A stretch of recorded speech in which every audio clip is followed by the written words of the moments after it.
goodness. Look at you all. Oh, my goodness. Wow.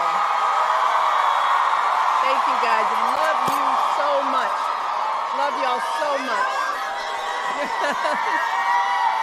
All right. We've had you all here for quite some time now. We wanted to come to Atlanta because, well, we know y'all know how to throw a good party. And hasn't this been a wonderful evening? I mean, I've been in the back just watching everybody. I mean, oh, it's just so good to have everybody here tonight. And I want to thank all of my friends, all the folks who took time out of their busy lives to come here to be with Georgia, be here in Atlanta. Kerry Washington, Shonda Rhimes, Liza Koshy, Rita Wilson, Sierra, Victoria Monet, Blanco Brown, my girl Marseille Martin and Kelly Rowland, DJ D Nice, Ari Lennox. Oh, and of course, our hosts, Kaylin and Lene. Didn't they do a great job? But most of all, I want to thank all of you, really. Yeah. And we have just 1 week until Election Day. 1 week. So who's ready to make their voices heard? Yes. 1 week from tonight, all across the country, we are going to find out the leaders who will manage our cities and our schools and our neighborhoods. We will see which ballot initiatives went out. We will determine the makeup of the House of Representatives in the U.S. Senate. And I'm not sure if you've heard, but we'll also be picking the next president of the United States, too, yes.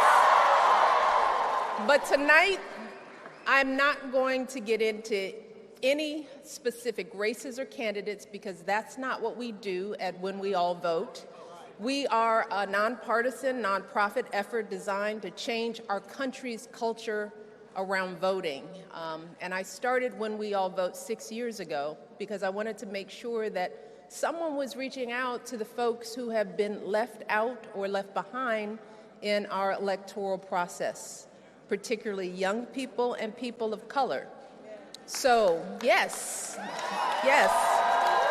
So our goal is not to tell people who to vote for, but to instead encourage people to get registered, to give them the information they need to cast their ballot, and to make sure they have that they vote in every single election, not just presidential elections. Altogether, we've mobilized millions of people. We've helped drive the record-breaking turnout in 2020. We partied at the polls, we picnicked with the Roots, we've registered voters at NBA Summer League and organized at schools, churches, barbershops, you name it. So I want to give a big shout out to all the folks who put in the hard work to make that work possible. So I want to give a big round of applause to the When We All Vote voters, volunteers, staff, all of you all. Thank you. And to everybody who worked on tonight's celebration, thank you. And I also know that we've got a lot of folks here tonight who are stepping up to make their voices heard for the very first time. So let's give a big shout out to our first-time voters. Yes. Proud of you all. Now, all of you here tonight are the reason why I love this work. I love you. I love your energy. I love your passion. I love your commitment to this country. But I have to be honest. Sometimes I wish we didn't have to do this work at all. I'm always amazed at how little so many people really understand just how profoundly elections impact our daily lives. I'm astounded by how much coaxing and pleading it takes to get people to recognize how their vote is fundamentally connected to their own self-interest. Because that's really what your vote is. It is your chance to tell folks in power what you want. Look, voting affects everybody, but it especially affects you. So if you want your life and your future to look better, you gotta vote. Because in this election, every issue you can possibly care about is on the ballot. How much comes out of your paychecks in taxes, how much you pay at the grocery store, whether you can afford to ever buy a house, what kind of health insurance you have, who's making decisions about your reproductive health, how the government will deal with AI, America's role in the world. I could go on and on and on. And look, I get it. It can be intimidating and overwhelming to focus on these huge issues. And I know life is hard. Life be lifing. Really hard. People have enough on their plates just trying to get ahead or just trying to survive. And there are so many distractions that keep us all off balance.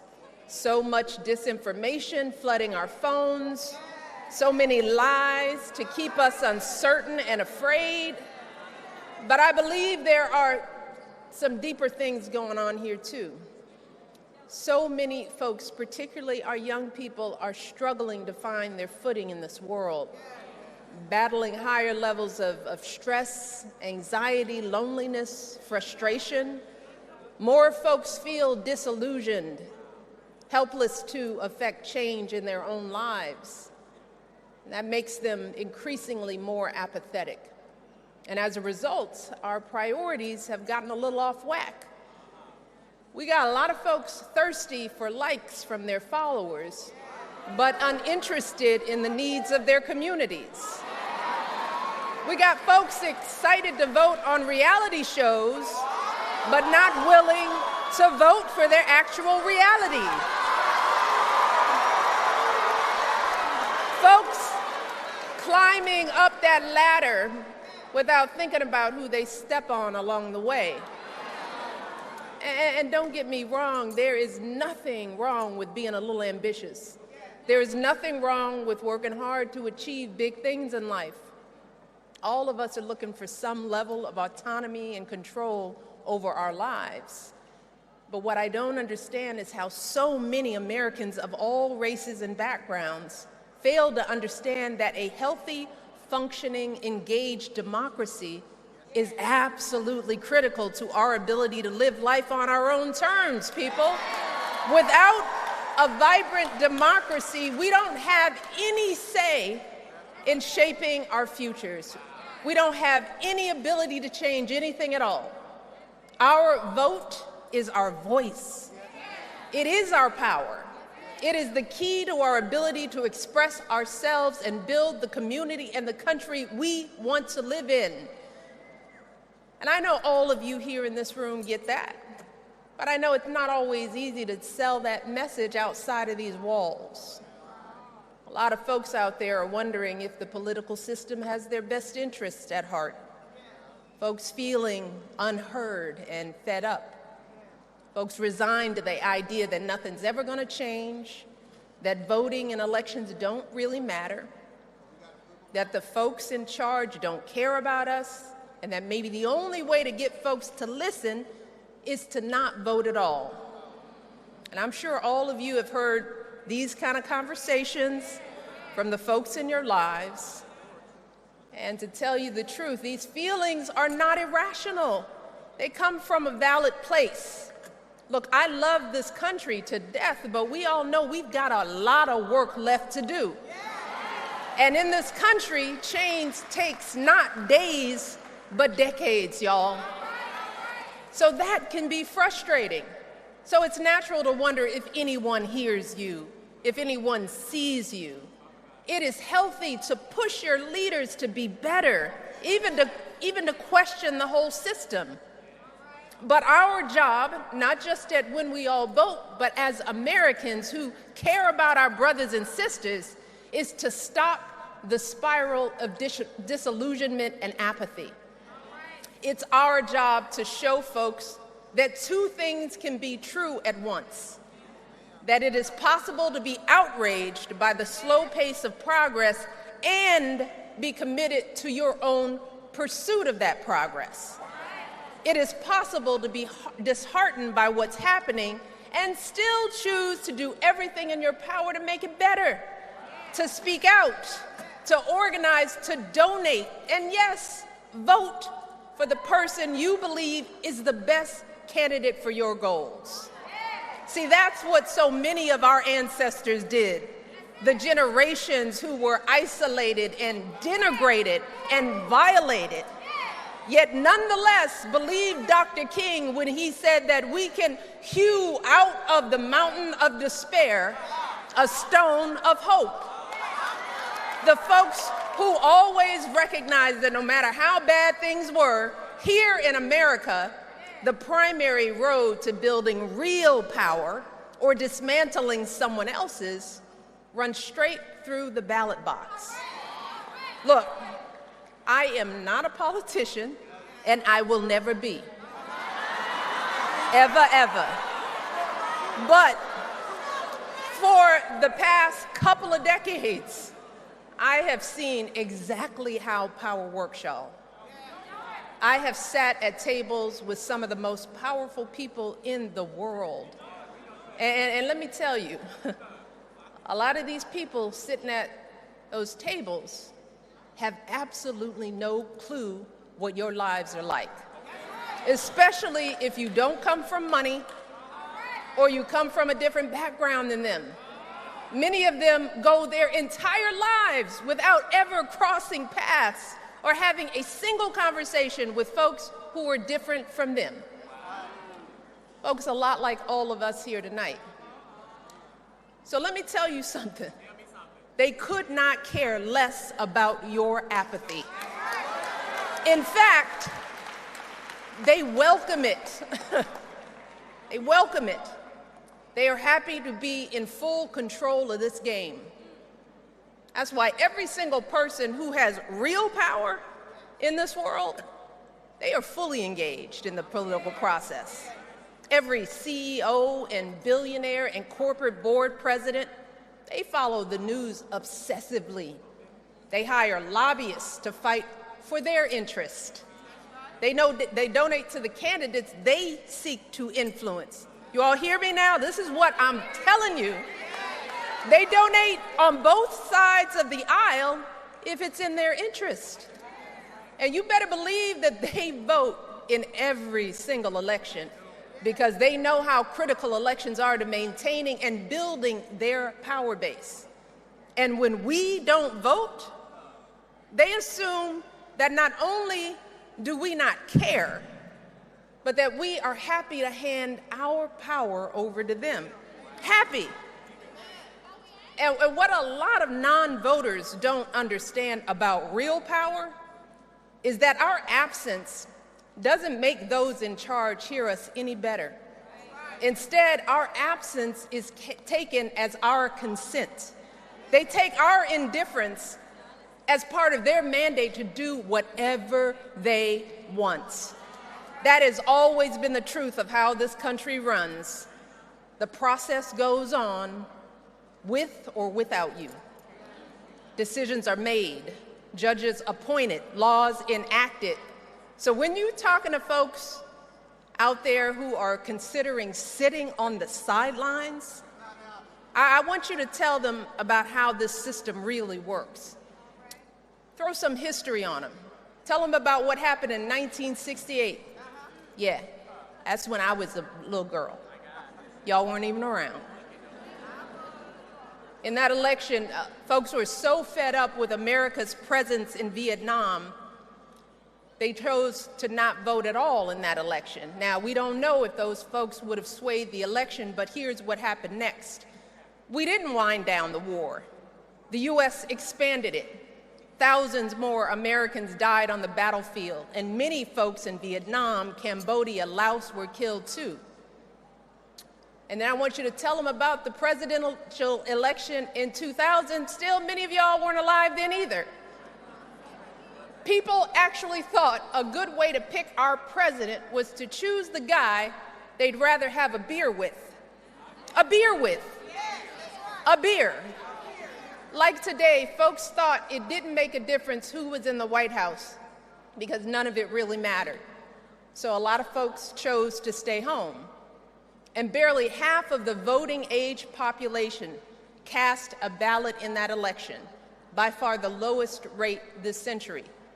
And almost 100,000 people voted for a third-party candidate who had no chance of winning. Some voted for that candidate because they wanted to stick their thumb in the eye of the status quo. Does that sound familiar? Because they thought, what difference does one vote make, right? Well, the entire presidency in that election was decided by 537 votes in Florida. 537 votes in one state. And as I said, the folks who win power take a victory of any size as a mandate. In the years that followed that election, America chose to invade Iraq, which led to Americans losing their lives in that war for the next 8 years. The LGBTQ community was used as a political wedge, with states across the country banning gay marriage. An assault weapons ban expired, putting weapons like the AR-15 back on the streets, some of which have made their way into our schools. So if you're talking to anybody who thinks elections don't matter, ask them if any of those things do matter: war, social justice, gun violence. Or maybe ask them another question. Ask them to list the policies that have been changed by people who didn't vote. Ask them the name of one single community that's been improved by people who were uninvolved. And let me tell you, they will not be able to do it. And if they respond by saying that they can't trust the government or that all politicians are the same, ask them where they're hearing that nonsense from. Because the folks who are whispering that stuff into their ears, I guarantee you, do not have their best interest at heart. The videos they're fed on social media, the algorithms on their phones, some guy on a podcast, those things are designed to make folks feel alienated. They're run by those same people in power who want to profit from your distraction. So y'all, you have a choice. You can listen to them, you can fold your arms and stay home, or you can listen to me.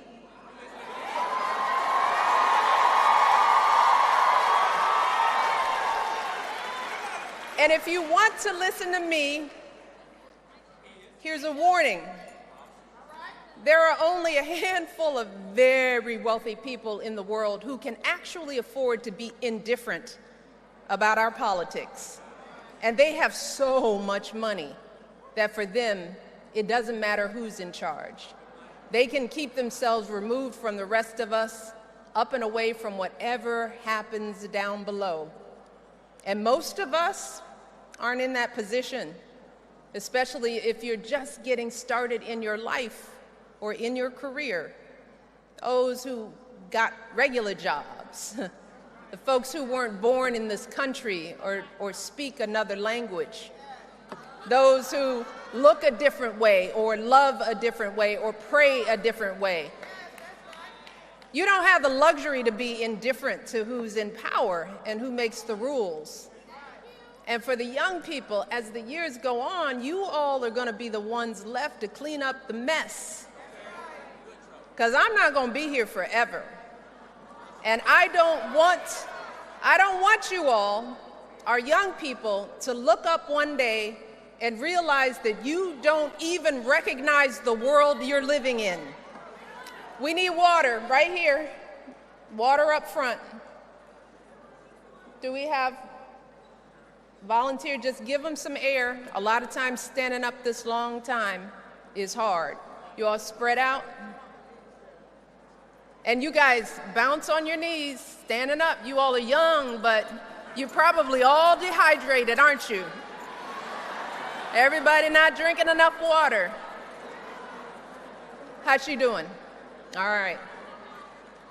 So, now to the work part, because I want you all to listen, because now I hope you're asking the question how you're going to make sure that that doesn't happen, especially for your futures. How are you going to make sure that those in power actually care about you?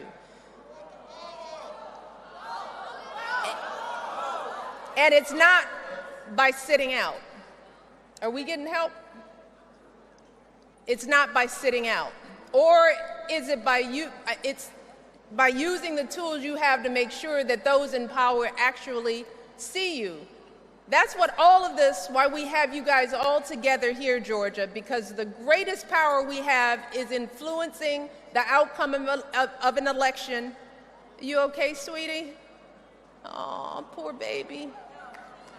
You guys, then make way this way. Get her to come this way. You all, she's probably really just dehydrated. And get her shoe. Get her shoe, Marone. Marone, get her shoe. Marone, get her shoe. She gonna want her shoe.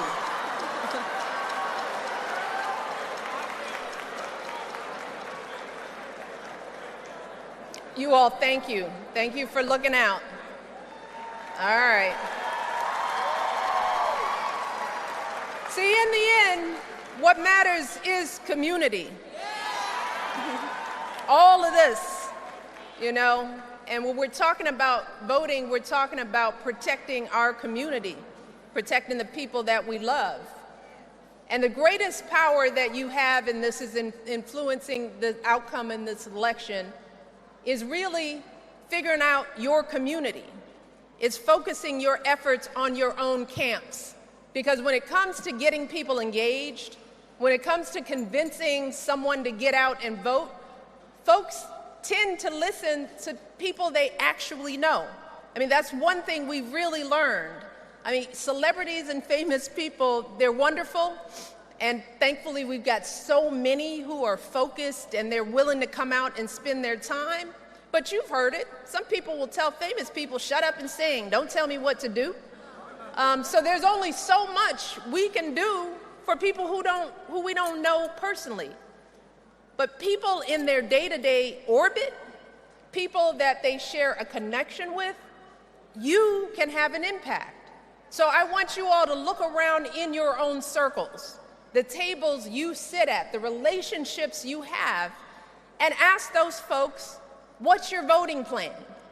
So I'm talking about your families, your classmates, the folks you sit with in the pew at church or drink mimosas with after church. Who can you call while you're sitting in this lovely Atlantic traffic? I want you to think about that. It sounds simple, but you'd be amazed by how many people avoid having these conversations with the people they know. Nobody wants to have uncomfortable moments. Nobody wants to make things weird. I get it. But if you can't use your voice at the tables where you already sit, how on earth do you expect to have any voice at the tables where you don't? So, let me tell you, if y'all live like I live, if someone doesn't have the good sense to vote, I don't fool with them. I wouldn't pay, and sorry students, but I wouldn't pay tuition or give gas money to a child of mine that wasn't gonna vote. And fellas, if anybody was that clueless, I definitely wouldn't go out with them.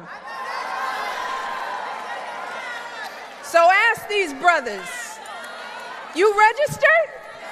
You wanna pull up to me? Let me see your voting card. Did you vote early? You cute, but did you vote? That's what I want to know. So you got to start by being willing to make things just a little uncomfortable with the folks you love.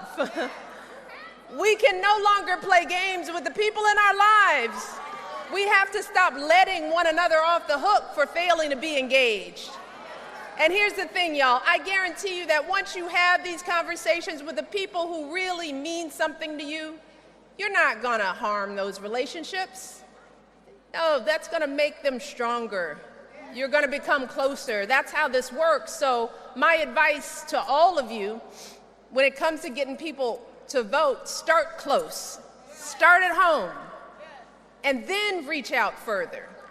Tell everyone you know that here in Georgia, there are 3 days left to vote early. All across the state, as you've heard over and over again, you can vote early until November the 1st. So just go to whenweallvote.org to find the locations that are convenient for you. And of course, as you've heard, you can vote from 7 a.m. to 7 p.m. on Election Day. So make your plan, Atlanta. And if you've already voted, which I heard backstage that a lot of you have, then so now you got a whole week to build your voting squad. I want you to reach out. You heard this. Reach out to at least 3 people. 5 to survive and 10 to win. Was that it? Did I get it right? Who might not vote. Find those people. You know them. You know them. You got a friend. I know y'all do. A couple of knucklehead friends who are talking about not voting.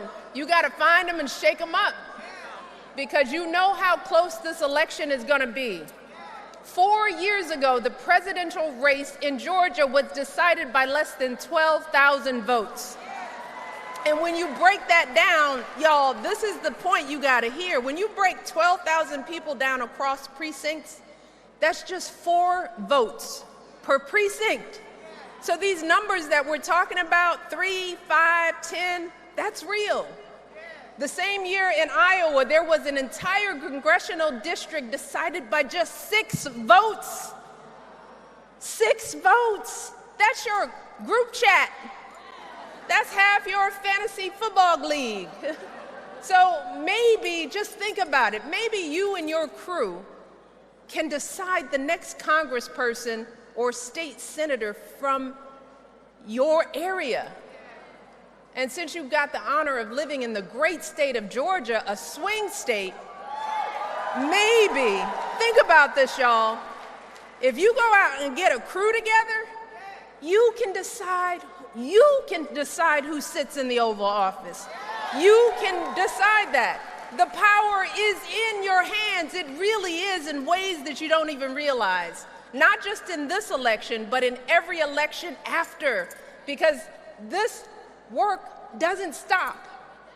The folks who are making it harder to vote certainly don't stop.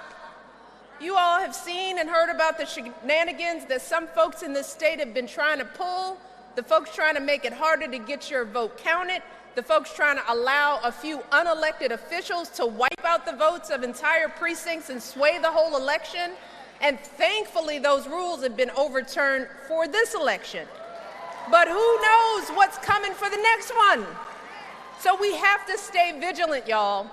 We have to stay organized, and we have to stay engaged even after Election Day. Because we don't just need to protect our democracy, we need to improve it, y'all. And that's a forever proposition. And that's the beautiful thing about this country, that we have always had the opportunity to make things better. That's been our story since our founding, a story that's so often been written by the good people right here in Georgia. So if we're going to do our part here in our time, we've got to stay engaged. We got to hold our elected officials accountable. We got to stand up and speak out and sit in when it comes to it. But most of all, we've got to vote in every single election at every single level, because these things don't work if we don't do them again and again and again. You can't just do this once in a while. That's why we vote, all of us, all the time. Because when we vote, we choose to push forward our own progress. When we all vote, and we choose to bend the curve toward what we believe in. When we all vote, we choose not just the trajectory of our city, our state, our country, we're choosing the trajectory of our own power. And I don't know about you, but I think we have a pretty powerful crew right here in front of me. I I am so impressed with you all. I am so proud of you all. We are going to hear from Georgia on November the 5th, aren't we? I want you all to stay hopeful, stay empowered, because we always have your back. Michelle and Barack Obama, we love you all to death. Vote early. Get all your friends to do the same. We can move our communities and our country in the direction we want them to go. So let's get this done, Georgia. I love you all.